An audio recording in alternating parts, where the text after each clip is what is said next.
En el verano de 1967, un granjero de trigo en las afueras de Coldwater, Kansas, informó de que había visto a un ser extraterrestre humanoide caminar lentamente por su campo a las 4:47 de la madrugada. Lo describió con detalle preciso, presentó un relato formal, y en menos de 72 horas, 2 hombres llegaron a su propiedad. Se llevaron cada pieza de documentación que había producido y le dijeron con calma, sin amenaza, sin explicación, que no había visto lo que vio. El granjero Eldon Pritchard no volvió a hablar en público nunca más, ni una vez, jamás.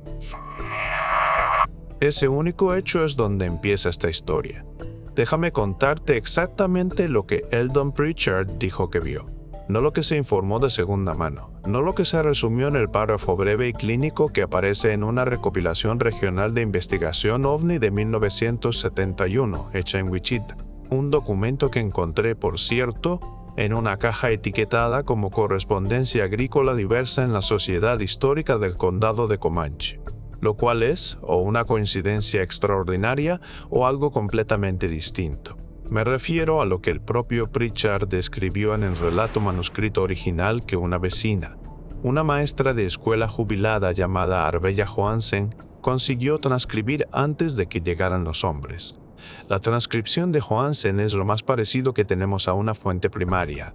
3 páginas manuscritas, en bolígrafo azul sobre papel amarillo rayado. Le dio una copia a su hija en 1989. La hija se la dio a un investigador en 2004. Ese investigador, un hombre llamado Dale Effner, que dirigía una pequeña oficina de investigación independiente en Topeka, se la pasó a un colega antes de morir de un infarto en 2009.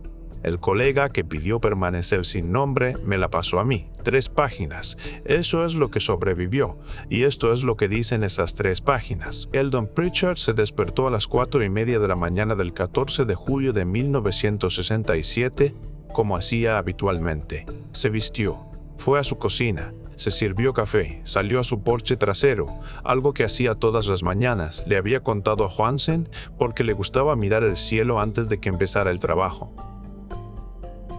525 hectáreas de trigo, terreno plano, cielo grande, se veía muy lejos en cualquier dirección. Lo que vio, de pie en la línea de árboles del extremo oriental de su propiedad, a unos 365 metros, era una figura. La describió como completamente inmóvil. Dijo, y esta es la frase que me hace volver una y otra vez a la transcripción de Johansen, que estaba de pie, con una quietud que no parecía descanso, como si la quietud fuera su estado natural, como si el movimiento hubiera sido la aberración.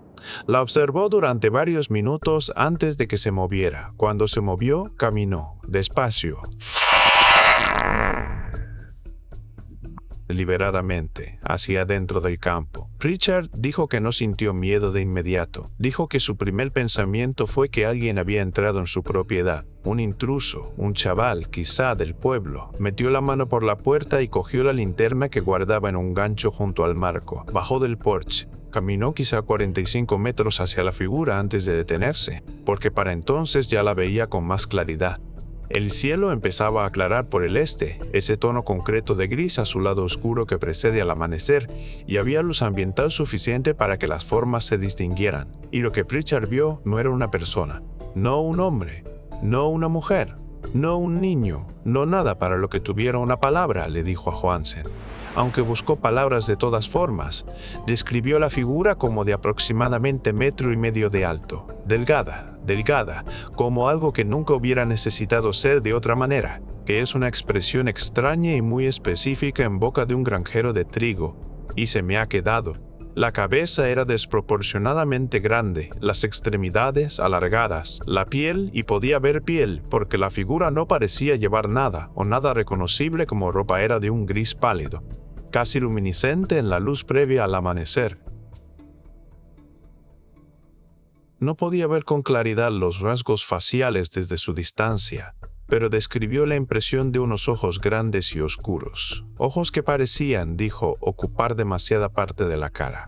El ser caminó a través de su campo de trigo a un paso medido, sin prisa. No pareció advertirlo, o si lo hizo, no dio ninguna señal. Se movió en una línea aproximadamente recta, de suroeste a noreste, cruzando unos 180 metros de campo, antes de detenerse otra vez cerca de la acequia de riego que corría a lo largo de su lindero norte. Y entonces volvió a quedarse inmóvil. Esa quietud, Pritchard vuelve a ella repetidamente en la transcripción de Johansen. Esa cualidad concreta de quietud. Pritchard se quedó de pie en su campo mirando. No avanzó más, no retrocedió. Describió qué sentía. Y esta es la parte que la recopilación de Wichita de 1971 sí menciona, en ese párrafo breve y clínico. Una sensación de presión detrás de los ojos, no dolor, presión. Como la sensación que precede a una tormenta eléctrica, dijo, pero localizada específicamente detrás de los ojos y en la base del cráneo. Se quedó ahí lo que él estimó en 12 minutos, y entonces la figura ya no estaba. No se fue como quien se aleja caminando, no se fue como quien desaparece dentro de la acequia o cruza el lindero. Se fue, dijo, en el sentido de que simplemente dejó de estar presente. Un momento estaba ahí, al siguiente no, sin sonido, sin luz, sin ningún movimiento que él pudiera percibir. Y lo que Pritchard hizo a continuación es, creo, la parte más importante de esta historia. No por lo que revela sobre extraterrestres, sino por lo que revela sobre el sistema que le respondió. Entró en casa, se sentó a la mesa de la cocina y escribió todo lo que había visto en el orden en que lo había visto, con las horas y las distancias estimadas con todo el cuidado que pudo. Era, según todos los que lo conocieron, un hombre preciso. Un hombre que llevaba registros meticulosos de calendarios de siembra, de lluvias, de rendimiento por hectárea, desde 1951. Un hombre que entendía el valor de documentar. Escribió 4 páginas, las fechó el 14 de julio de 1967, las firmó. Y después llamó al departamento del sheriff del condado de Comanche. Un ayudante llamado Roy Tesmer atendió su llamada y según el relato de Johansen condujo hasta la propiedad esa misma mañana. Tesmer recorrió el campo con Pritchard, lo que encontraron, y esto está documentado en un breve informe de incidente que existe o existía en los registros municipales de Coldwater, antes de que esos registros se transfirieran a un archivo regional en 1984 y aparentemente se traspapelaran. Fueron marcas en el trigo, no círculos de las cosechas. Nada tan dramático, sino una sección de trigo de unos 2,5 metros de diámetro, que había sido aplastada, no rota, no quemada, aplastada, como si algo pesado hubiera descansado allí o hubiera descendido allí, en una zona circular concentrada. Y saliendo de esa sección aplastada, marcas en el suelo blando del borde del campo que Tesmer describió aparentemente en su informe como consistentes con movimiento bípedo, pero de una relación profundidad-anchura inusual. Relación profundidad-anchura inusual. En una frase que significa algo muy específico para cualquiera que haya pasado tiempo mirando impresiones en el terreno. Significa que las huellas eran profundas en relación a lo estrechas que eran. Significa que lo que las hizo era pesado, muy pesado, desproporcionadamente pesado, para una figura que Pritchard estimó en 1,5 metros de altura. Ese informe de incidente lo he intentado localizar metódicamente durante muchos meses. Los registros de transferencia del Archivo Municipal de Coldwater de 1984 lo listan como incluido en una caja etiquetada Serif Diversos 1965 a 1969. Esa caja, según el Archivo Regional de Pratt, Kansas, fue recibida. Según su catálogo, fue colocada en estantería. Según sus registros de estantería, sigue ahí. Según el estante físico real donde debería estar, no está. La caja falta, el informe falta, y ahí es donde la explicación oficial empieza a resquebrajarse por primera vez. Los hombres llegaron el 16 de julio de 1967. 2. Pritchard los describió a Johansen como vestidos con trajes oscuros, llegando en un vehículo negro. Una descripción tan arquetípica que quiero detenerme aquí y abordarla directamente, porque sé lo que estás pensando. Yo pensé lo mismo. Pensé claro que sí. Claro que el granjero de 1967 describió a hombres con trajes negros. Es la plantilla, es el cliché, salvo que la transcripción de Johansen es anterior a la popularización de esa plantilla por más de una década. El vocabulario cultural en torno a los visitantes gubernamentales trajeados en casos ovni no se difundió ampliamente en la conciencia popular estadounidense hasta finales de los años 70 y se consolidó todavía más a lo largo de los 80. Y el relato de Pritchard, tal y como lo transcribió Johansen en 1967 y se copió en 1989, antes de que esa popularización hubiera saturado del todo la Kansas rural, usa la descripción sin conciencia aparente de su significado. No los llama hombres de negro, no hace referencia a ningún marco, solo dice, 2 hombres, trajes oscuros, coche negro. Dice que fueron educados, callados, le hicieron preguntas, muchas preguntas detalladas sobre la hora, la duración, la descripción física de la figura, las marcas en el campo, y tomaron notas, pidieron ver su relato escrito, se lo dio. Le preguntaron si había hablado del encuentro con alguien. Mencionó al ayudante Tesmer y a Arbeilla Johansen. Le dieron las gracias. Antes de marcharse, uno de ellos, Pritchard, no pudo recordar después cuál, le dijo que lo que había observado era casi con seguridad un fenómeno meteorológico, posiblemente una inversión térmica combinada con un reflejo atmosférico inusual, y que las marcas del campo eran consistentes con un evento de viento localizado.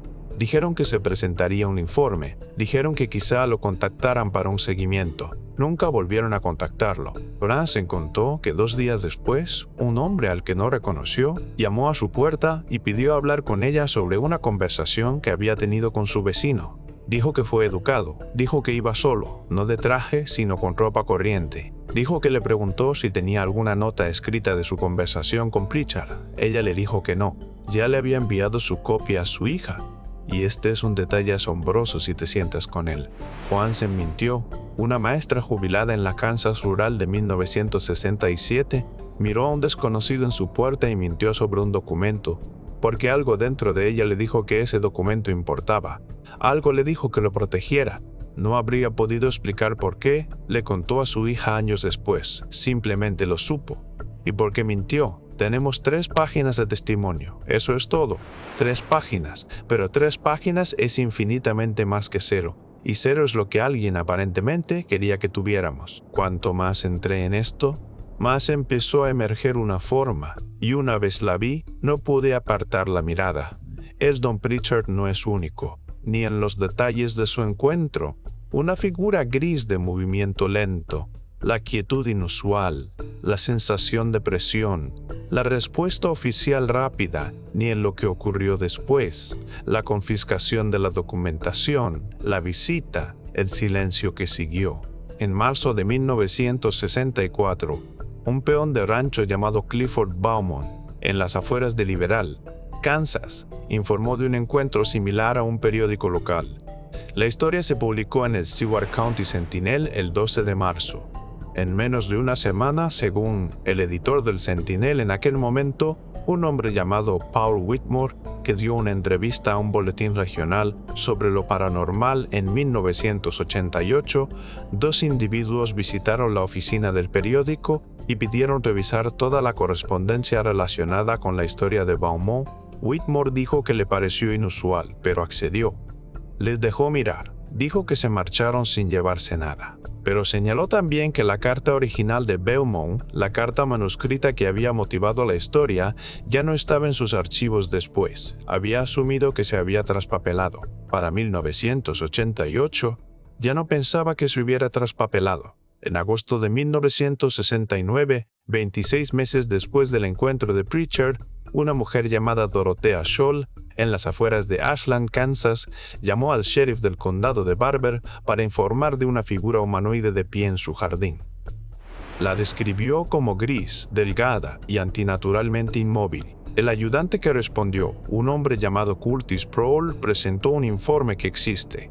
He visto una fotografía de él, proporcionada por el hijo de Prohl. Describe la escena como consistente con un posible incidente de allanamiento, sin evidencia de intención criminal. Sujeto descrito como individuo desconocido de apariencia inusual. Prohl recomendó no tomar más medidas. El informe existe, es real. pero el relato escrito de la propia Dorothea Scholl sobre el encuentro, que su hijo me dijo que ella pasó una tarde entera escribiendo el día en que ocurrió, nunca apareció entre sus papeles después de su muerte en 1991. Liberal, Kansas; Coldwater, Kansas; Ashland, Kansas. Un corredor de casos que corre de suroeste a noreste a través del estado, todos dentro de una ventana de 5 años, todos con figuras que encajan en una descripción casi idéntica, todos con documentación desaparecida o confiscada. El patrón se repite con una precisión inquietante que es difícil de atribuir a la coincidencia. ¿Qué probabilidades hay de que 3 individuos distintos, en 3 condados distintos, a lo largo de 5 años, llegaran independientemente a la misma descripción del mismo tipo de figura? ¿Qué probabilidades hay de que la documentación desapareciera en cada caso, mediante lo que en aislamiento parece una desgracia burocrática perfectamente mundana? Las probabilidades se derrumban cuando las miras juntas, sencillamente se derrumban. Y quiero volver a la descripción en sí, porque importa de maneras que creo que están infravaloradas. La figura que describió Pritchard, gris, delgada, cabeza desproporcionada, ojos grandes y oscuros, extremidades alargadas, alrededor de 1,5 metros de alto, coincide con lo que los investigadores llaman la morfología clásica del gris. Hoy, la mayoría de la gente conoce al extraterrestre gris como una imagen cultural, algo del cine, de la televisión, de los disfraces de Halloween. Ha sido tan completamente absorbida por la iconografía popular que es casi imposible tomársela en serio. Pero aquí está la pregunta crítica. ¿De dónde salió esa imagen? La imagen popular dominante del alienígena gris, tal como existe hoy, se remonta en buena medida a los casos de abducción de finales de los 70 y de los 80. El caso de Betty Andreasson, los relatos de Whitley Strieber, la oleada cultural más amplia tras un momento editorial concreto de 1987. Ese es el origen consensuado de la imagen como fenómeno cultural de masas. La descripción de Pritchard es de 1967, la de Beaumont de 1964, la de Scholl de 1969. Estos relatos son anteriores a la consolidación cultural de esa imagen por una década o más. Son granjeros y peones de rancho de la Kansas rural, describiendo algo con una consistencia para la que no tenían ningún vocabulario cultural compartido con el que producirla artificialmente. No estoy diciendo que todos vieran al mismo ser. Estoy preguntando, ¿es posible que la imagen que hoy pensamos que es una invención cultural fuera en realidad un eco cultural? Un reflejo distorsionado de algo que estaba siendo reportado y suprimido y filtrándose lentamente de vuelta a la conciencia a través de canales distintos. Esa pregunta no tiene una respuesta limpia, pero no puedo dejar de hacérmela. Lo que le ocurrió a Eldon Pritchard después de julio de 1967 es a la vez simple y extraño. Siguió cultivando, no se mudó, no sufrió ninguna consecuencia externa evidente por lo que había reportado. Sus registros de la granja, meticulosamente llevados hasta su muerte en 1983, muestran una operación normal. Siembra, cosecha, notas de lluvia, cálculos de rendimiento. Según cualquier métrica visible, su vida continuó sin nada destacable. Pero Johansen le contó a su hija otra cosa sobre Pritchard. Le contó que en los meses posteriores al encuentro, cambió de una manera concreta. Dejó de hablar del futuro. Antes de julio de 1967, había sido un hombre con planes de expansión, mejoras de maquinaria para las que estaba ahorrando, un sistema de riego que quería instalar. Después del encuentro, después de que vinieran los hombres, esas conversaciones se detuvieron. No porque tuviera miedo, dijo Johansen. O no solo porque tuviera miedo, porque él le dijo una vez, en una conversación breve y privada, que ella no estaba segura de que él pretendiera tener. Algo sobre el encuentro que lo había dejado inseguro respecto al tiempo, respecto a su relación con el futuro, respecto a si el futuro, tal y como él lo había entendido, era un concepto fiable. No dio más explicación. Ella no insistió. Dijo que era la cosa más extraña que le había oído decir jamás a un granjero, porque los granjeros, por profesión, son personas que viven enteramente en el futuro. Sembrar es un acto en tiempo futuro. Cada semilla es una promesa hecha a una estación que todavía no ha llegado. Eldon Pritchard, después del 14 de julio de 1967, aparentemente dejó de hacer esas promesas. ¿Por qué? ¿Qué vio o sintió o entendió en esos 12 minutos que alteró tan fundamentalmente su relación con el tiempo? La presión detrás de los ojos, la quietud que no era descanso. ¿Son síntomas de algo perceptual, algo que le hicieron o simplemente algo recibido? Y aquí es donde lo que le ocurrió a Pritchard se vuelve imposible de ignorar como un incidente aislado, porque Clifford Beaumont, en aquel caso de 1964 en Liberal, dejó de plantar trigo de invierno después de su encuentro. Dejó de hacerlo por completo, en un rancho donde el trigo de invierno había sido un cultivo fundamental durante 20 años. Su patrón de entonces, que dio un relato breve en aquel boletín de 1988, dijo que Beaumont se había vuelto peculiar respecto al suelo. No lo hablaba, simplemente no plantaba. 2 hombres, 2 encuentros, 2 disrupciones súbitas e inexplicadas en su relación con la tierra que trabajaban. Esto plantea una pregunta simple pero crítica. ¿Qué experimentó cada uno de ellos que produjo una respuesta tan específica y tan paralela? No miedo, no trauma, exactamente. Ninguno de los dos exhibió lo que quienes los rodeaban describieran como las secuelas de un trauma. Algo más preciso que eso. Algo que parecía haber reorganizado la manera en que entendían su relación con el mundo físico. Una de las cosas más significativas del encuentro de Pritchard es lo que nunca se reportó. Sin luz, sin nave, sin sonido, sin radiación, sin lesión física para Pritchard ni para sus cultivos, más allá del círculo aplastado y las huellas. Solo una figura caminando, deteniéndose y ausente. Tantos casos en esta área implican luces, tiempo perdido, quemaduras físicas, interferencia electromagnética con vehículos y equipos. El caso Pritchard no tiene nada de eso. Creo que esa ausencia es tan significativa como cualquier evidencia, porque sugiere, y esto es especulación, quiero ser claro, esto es inferencia construida sobre un patrón que lo que Pritchard observó puede no haber sido un evento en el sentido convencional, no una llegada, no un aterrizaje ni una partida, algo más parecido a un tránsito, una entidad moviéndose por el paisaje casualmente, por razones enteramente suyas.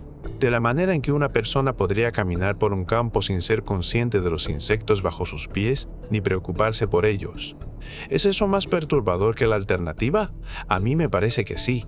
La idea de una nave implica una misión, un destino, una presencia con propósito. La idea de una figura simplemente caminando por un campo de trigo de Kansas a las 4:47 de la madrugada implica otra cosa completamente distinta, una familiaridad con el paisaje, una comodidad con él, la sensación de que el paisaje le pertenece o le ha pertenecido siempre, de maneras que preceden a la escritura de propiedad de Eldon Pritchard y a la reclamación de su abuelo antes que él. En el curso de esta investigación contacté con 12 personas relacionadas con estos casos. Antiguos vecinos, descendientes de los testigos, archivistas, 2 antiguos agentes de la ley cuyos nombres aparecían en documentación adyacente. 6 no respondieron. 3 respondieron brevemente y dijeron que no tenían información. 2 aceptaron hablar y después, antes de que esas conversaciones pudieran ocurrir, se retiraron sin explicación. O una persona, diré solo que estaba conectada al caso Pritchard por relación familiar, aceptó una conversación grabada y después, a mitad de ella, se detuvo. Dijo en voz baja que le habían dicho que no hablara de ello, no recientemente. Hace mucho tiempo, se lo dijo a alguien a quien no quiso nombrar, en unos términos que no quiso describir. Y no, dijo que lo había honrado durante décadas. Dijo que no estaba segura de seguir queriendo honrarlo, pero que tampoco estaba segura de no quererlo.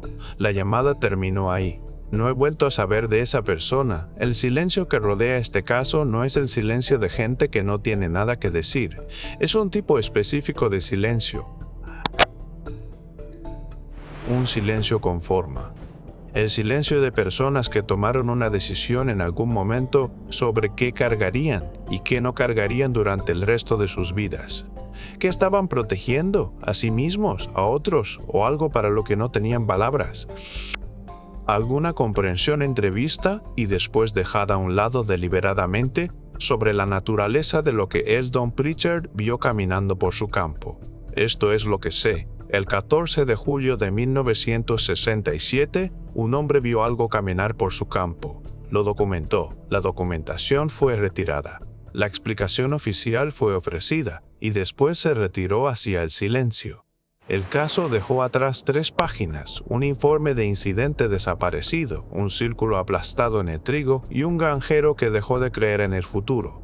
La evidencia sugiere algo mucho más grande que una única mañana inusual en la Kansas rural. Sugiere un patrón geográfico o temporal de comportamiento que alguien, en algún momento, decidió que el público no necesitaba ver reunido. ¿Qué estaba haciendo el ser en aquel campo? ¿De dónde había venido? ¿Y a dónde fue? ¿Cuántos otros Eldon Pritchards hubo? Hombres y mujeres que vieron algo, lo escribieron, se lo quitaron, y pasaron el resto de sus vidas cargando un conocimiento que les habían dicho que olvidaran. ¿Qué es lo que ciertas personas en ciertos lugares, en ciertas épocas, parecen haber presenciado repetidamente, consistentemente y en términos casi idénticos? ¿Y por qué la respuesta institucional a esos testigos sigue su propio patrón terrible de borrado? No tengo esas respuestas.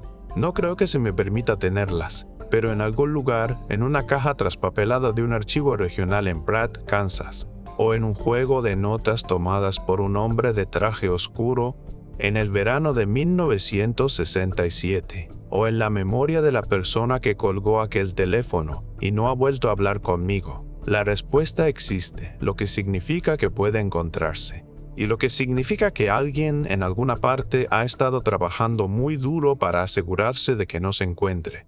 ¿Qué entendió Eldon Pritchard, de pie solo en su campo al amanecer, que necesitaban tan desesperadamente quitarle? ¿Y qué significa que 59 años después todavía no se nos permita saberlo?